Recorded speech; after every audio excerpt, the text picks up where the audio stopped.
तो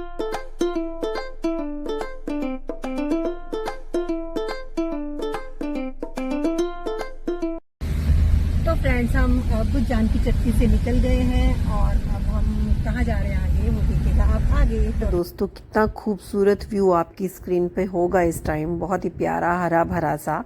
चलिए मैं आपका सस्पेंस अब ख़त्म करती हूँ और मैं बता देती हूँ कि हम कहाँ जा रहे हैं। तो यमुनोत्री माँ के दर्शन के बाद अब हम निकल गए हैं लाखा मंडल, जो कि देहरादून ज़िले में है और एक ऐतिहासिक जो है ये स्थल है।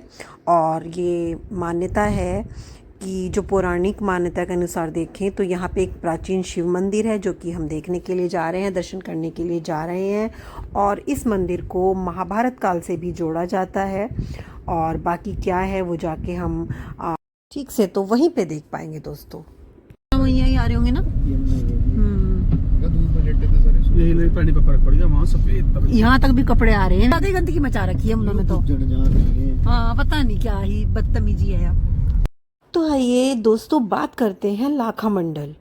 जो ये गांव है ये बहुत खूबसूरत गांव है और जो इसकी समुद्र तल से जो इसकी ऊंचाई है वो है 1372 मीटर और ये देहरादून से लगभग 128 किलोमीटर दूर है और चक्राता से लगभग 60 किलोमीटर दूर है और पहाड़ों की रानी जो मसूरी है उससे ये 75 किलोमीटर दूर है। भाई माँ भी है, तो बड़ी खतरनाक सी लग रही। वहाँ किस तरह जाएगा इन्हें चिंता हुई चढ़ने की। मैं तो बस के अंदर में देखा, अगर गाड़ी नहीं जाती होगी तो देखो हम तो जाएंगे। हाँ, चाहे पैर में दर्द हो चाहे कहीं में दर्द हो, हम पावले तो है नहीं। तो सोगा कमरे में पड़ के आ रहा था। यहाँ पे खुदाई वुदाई हुई होगी कुछ, है ना, ये उसके अवशेष होंगे।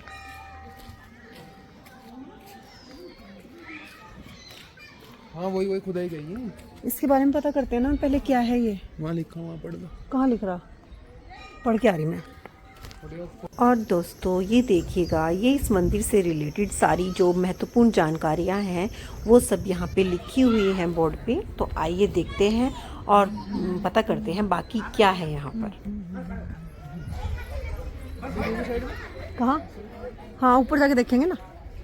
अच्छी जगह है यार, यहाँ पे हवन होता होगा। हाँ, ये मंदिर कुछ उस स्टाइल का है जैसे जागेश्वर और बागेश्वर में। तो दोस्तों आइए इस खूबसूरत से मंदिर के बारे में और यहाँ आसपास में जो भी कुछ है उसके बारे में पता करते हैं यहाँ के पंडित जी से। तो महिमानंद गौड़े बेटी और मैं मंदिर का मुख्य पुजारी हूँ। तो सबसे पहले तो आपको हमारे इष्ट देवता के तरफ से आप लोगों को आशीर्वाद है और हमारे पुजारियों के तरफ से आपको प्रणाम है। देवी और भोले बाबा का कृपा से आपको आशीर्वाद है। इस मंदिर की खोज गाय माता ने की है। गौ माता एक जमुना नदी पार से राजा की आती थी। मंदिर के अंदर जाके शिवलिंग पे दूध की धार चढ़ा के अभिषेक पूजा करती थी। तो अंदर वाला जो शंभू है वो सतियों का है। जिस समय लक्ष्मी सरस्वती सती माँ का अवतार हुआ, आपने अंदर पार्वती माँ के चरण पादुका देखा है। हाँ जी, पैर के निशान। हाँ जी। 5 साल की कन्या रूप में पार्वती माँ ने शिव पाने को घोर तपस्या की है 12,000 साल, तब जाके भोले बाबा प्रसन्न हुए हैं। आपने भी देवी घोर तपस्या की है, इस युग में आपको भोले बाबा प्रसन्न हुए हैं। ये लाल रंग का शिवलिंग है, ये त्रेतायुग का है, राम जी के टाइम का। ये शिवलिंग या तो लाखा मंडल के शिव मंदिर में इसकी स्थापना है या तो सोयतबंद रामेश्वर में, जब रामचंद्र जी ने श्रीलंका जाने के लिए सेतु पुल बांधा था। ये पूरे भारत देश में कहीं और जगह नहीं है। ये हरे रंग का शिवलिंग है।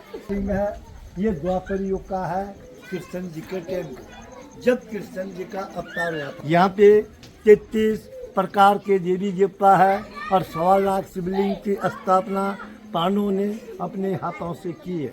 4 युग के यहाँ पे शिवलिंग है, सतयुग, त्रेता, द्वापर, कलयुग। चारों युग के शिवलिंग है। मन की इच्छा पूरी होती है, जन्म जन्म के पाप सारे खंडित होते हैं। आप लोगों की यात्रा इस भोले बाबा के दरबार से सफल होती है। यहाँ पे 15 अप्रैल को एक विशाल मेला लगता है। वो मेला पूरे हिंदुस्तान, भारत का, देश का पहला मेला इस स्थान पे लगेगा। उसके बाद पूरे देश में मेले होंगे, 4 धाम के कपाट उसके बाद खुलेंगे। जिस बेटी का और बेटे की शादी हो जाती है, फिर किसी के बच्चे नहीं होते हैं। यहाँ पे महाशिवरात्रि में एक रात में किसी माँ, बेटी, बहन, बहू ने तन मन धन से तपस्या कर ली तो 1 साल के भीतर उनका बच्चा होता है। अब आप लोग आगे बढ़े।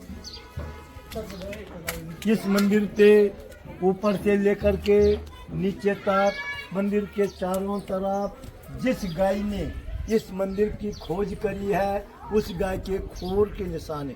खोर कहते हैं आप, पैर के निशान। ये देखो जी, ये देखो आप, ये गाय के खोर के निशान है। ये पूरे मंदिर पे है, ऊपर से लेकर के नीचे तक। इस मंदिर की बनावट, ये मंदिर ऊपर से बनाया गया, नीचे को हथेली के ऊपर। विश्वकर्मा ने इस मंदिर का निर्माण किया और 1 रात के अंदर ये मंदिर बनाया गया। दुर्योधन ने पांडवों को जलाने के लिए लाख का महल बनाया, लक्ष्य ग्रह। तो ये जगह है यहाँ पे चारों तरफ गिरिल लगी हुई, चारों तरफ। इस गिरिल के अंदर लाल ईंट है, इधर भी ईंट है, पीछे ईंट है, इधर ईंट है। इस ईंट के नीचे आज भी लाख है। यहाँ पे महल था, महल पे दुर्योधन ने आग लगा दी, महल जल गया। यहाँ से अंदर का राउट सुरंग है बेटी, ये सुरंग सरकार ने बंद कर दी, अंग्रेजों के शासन पे बंद हो गया। ये सुरंग किसने बनाई पांडवों को बचाने के लिए? बोलो बेटा, किसने बनाई? ये तो उन्होंने बनवाई थी विदुर जी ने। विदुर जी ने यहाँ से सुरंग बनाई पांडवों को बचाने के लिए और पांडवों को बाहर निकाला। आते समय आपको नीचे सड़क पे गुफा मिली है, पांडवों गुफा। हाँ जी। पांडवों को यहाँ से विदुर जी ने उस गुफा से बाहर निकाला। उसके अंदर जाएंगे आप लोग, अंदर जाके सुरंग में जाना। सुरंग में इतना छोटा शिवलिंग मिलेगा, ऊपर से सला का आकार होगा, ऊपर से पानी टपक रहा है। उसके ठीक सामने से जो सुरंग है वो राजा विराट जी के यहाँ निकलती है, जहाँ पे पांडवों ने नौकरी करी है। उसके बगल में दूसरी सुरंग है, वो आपके कुरुक्षेत्र में निकलती, हरियाणा में, पंजाब, जहाँ पे महाभारत की लड़ाई शुरू हुई है। उसके अंदर तीसरी सुरंग है, वो आपके केदारनाथ, बद्रीनाथ निकलती है, जहाँ से पांडव लोग स्वर्गारोहिणी गई। ये मूर्ति राजा दक्ष ने यज्ञ किया, उन्होंने तमाम दुनिया के लोगों को बुलाया, अपने बेटी जवाई को नहीं बुलाया। उनकी बेटी कौन थी, कौन उनकी जवाई थी? बोलो जरा। सती, शिव जी सती। सती माता। सती माँ ने बोला, पतिदेव मेरे मायके में, आपके ससुराल में यज्ञ हो रहा है, आप चलिए। भगवान ने उनको जवाब दिया, देवी हमारे लिए कोई चिट्ठी नहीं, कोई बुलाव नहीं, हम वहाँ पे जाएंगे, वहाँ पे हमारा अपमान होगा। सती माँ ने अपने पति की बात नहीं मानी, उनकी आपस में लड़ाई झगड़ा हो गया। आज पति और पत्नी का आपस में लड़ाई झगड़ा होता है तो ये परंपरा से चल के आया है दीदी, ये हमारा सभी का होता है।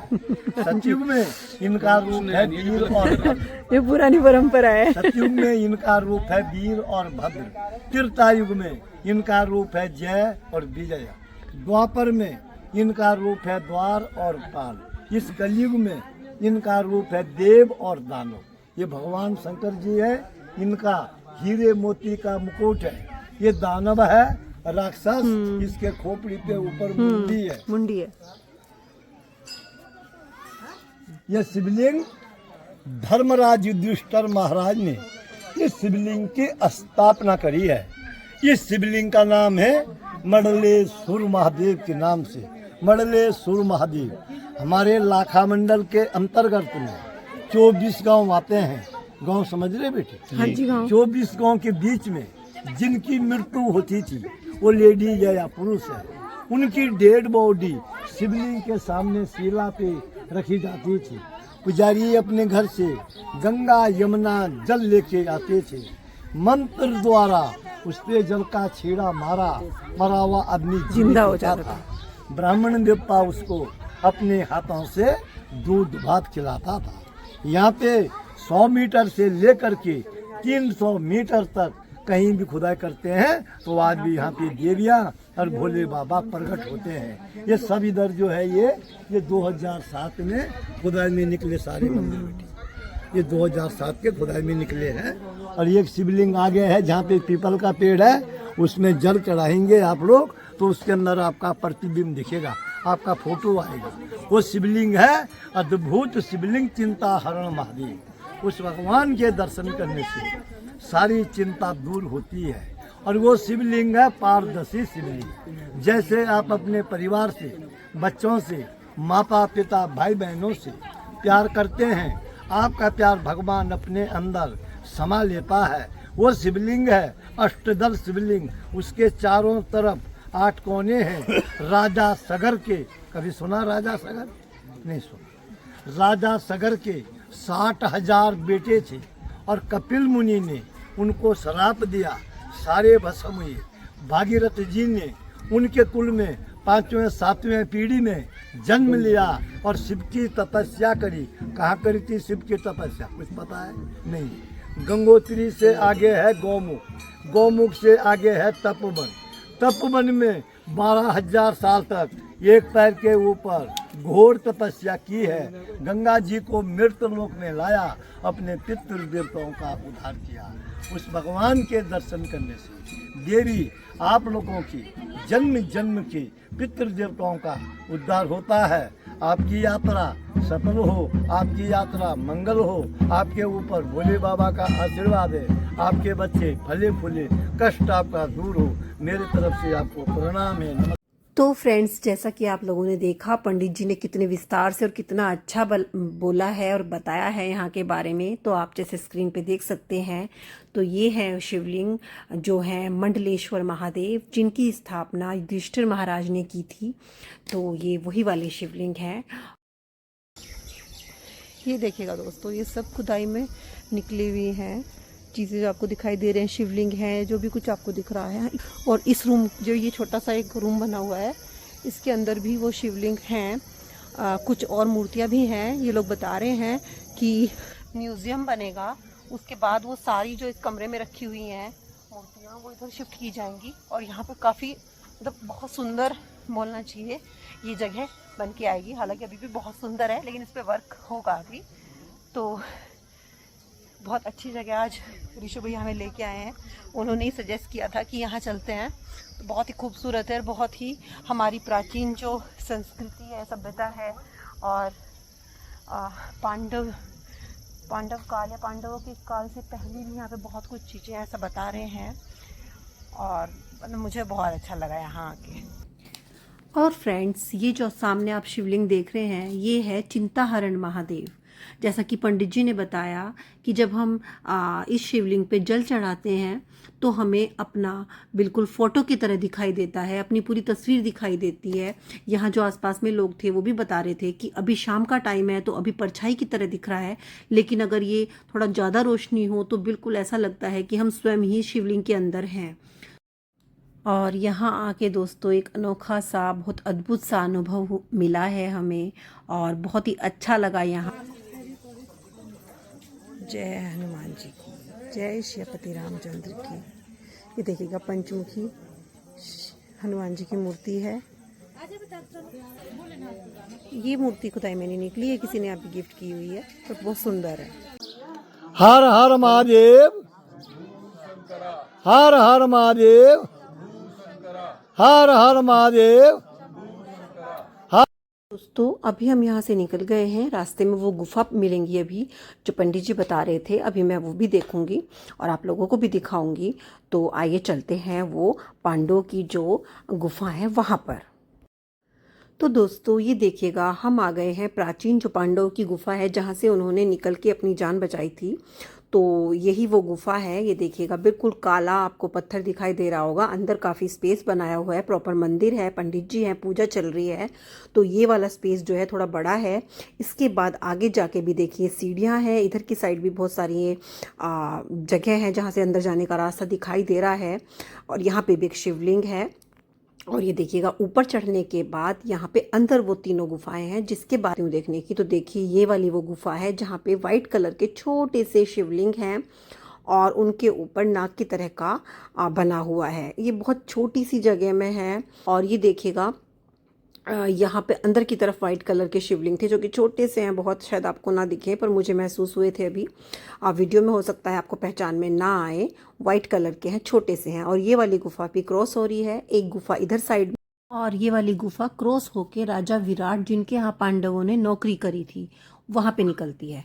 और दोस्तों जो ये बराबर वाली गुफाएं हैं दोनों, इनमें से एक कुरुक्षेत्र जहाँ महाभारत का युद्ध शुरू हुआ था वहाँ पे, और दूसरी बद्रीनाथ केदारनाथ जहाँ से जहाँ से पांडवों ने स्वर्गारोहण का रास्ता लिया था, मतलब स्वर्गारोहण के लिए गए थे। तो ये इस तरह से करके तीनों गुफाएं हैं जो कि पंडित जी ने बताई थी, वो ये तीनों गुफाएं हैं।